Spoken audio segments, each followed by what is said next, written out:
ನಮಸ್ಕಾರ, ಆರ್ಯ ವಾರ್ತೆಗಳಿಗೆ ಸ್ವಾಗತ.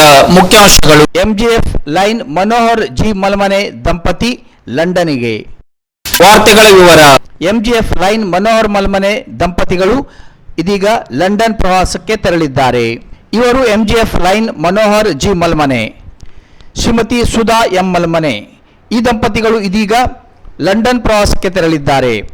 ಹಲವಾರು ಸಂಘಟನೆಯ ಮುಖಾಂತರ ಗುರುತಿಸಿಕೊಂಡಿರುವ ಮನೋಹರ್ ಜಿ ಮಲ್ಮನೆ ಇತ್ತೀಚೆಗಷ್ಟೇ ಲೋಕಧ್ವನಿ ಪತ್ರಿಕೆಯಿಂದ ಪ್ರಶಸ್ತಿ ಹಾಗೂ ಸನ್ಮಾನವನ್ನು ಮಾನ್ಯ ಮುಖ್ಯಮಂತ್ರಿಗಳಾದ ಸಿದ್ದರಾಮಯ್ಯ ಇವರಿಂದ ಪಡೆದಿದ್ದಾರೆ. ಬಾವಿಕೇರಿ ನಿವಾಸಿಯಾಗಿರುವ ಮನೋಹರ್ ಜಿ ಮಲ್ಮನೆ ಇವರು ಶಿರ್ಸಿಯಲ್ಲಿ ವಾಸವಾಗಿದ್ದಾರೆ. ಇಂಗ್ಲೆಂಡಿನ ಲಂಡನ್ ಮುಖಾಂತರವಾಗಿ ಬರ್ಮಿಂಗ್ ಹ್ಯಾಮ್ ನಗರಕ್ಕೆ ಪ್ರಯಾಣ ಬೆಳೆಸಿರುವ ಇವರ ಪ್ರಯಾಣವು ಸುಖಕರವಾಗಲೆಂದು ಆತ್ಮೀಯರು ಶುಭವನ್ನ ಹಾರೈಸಿದ್ದಾರೆ. ನಾಳೆ ಪ್ರಸಾರವಾಗುವ ಆರ್ಯ ವಾರ್ತೆಗಳೊಂದಿಗೆ ಮತ್ತೆ ಭೇಟಿಯಾಗೋಣ. ವಂದನೆಗಳು.